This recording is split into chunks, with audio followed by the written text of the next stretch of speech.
एक गांव में एक बूढ़ा किसान रहता था जिसकी 3 बेटियां थीं। किसान ने पूरी जिंदगी मेहनत की थी, लेकिन अब उसकी सेहत खराब हो रही थी। एक दिन उसने अपनी बेटियों को बुलाया और कहा, मैं अब ज्यादा काम नहीं कर सकता। मेरी इच्छा है कि तुम तीनों अपनी मेहनत और समझदारी से हमारी जमीन का उपयोग करो और उसे सफल बनाओ। बेटियां अलग अलग सोचती थीं।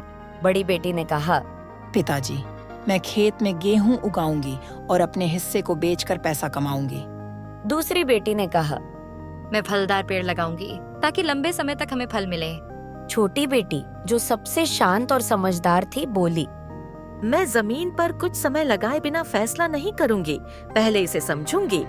बड़ी और दूसरी बेटी ने अपने हिस्से की जमीन पर काम शुरू किया। बड़ी बेटी ने गेहूं उगाया, लेकिन कुछ ही महीनों बाद बेमौसम बारिश से सारी फसल खराब हो गई। दूसरी बेटी ने पेड़ लगाए, लेकिन अगले साल भारी सूखा पड़ा, जिससे पेड़ सूखने लगे। छोटी बेटी ने अपनी जमीन का निरीक्षण किया। उसने पाया कि जमीन के नीचे पानी की धारा बह रही है। उसने कुआं खोदवाया और अपनी जमीन पर सिंचाई के लिए पानी का इंतजाम किया। उसने धीरे धीरे खेती शुरू की और अपनी फसल को बचाने के लिए चतुराई से योजना बनाई। उसकी मेहनत रंग लाई और वह सफल हुई।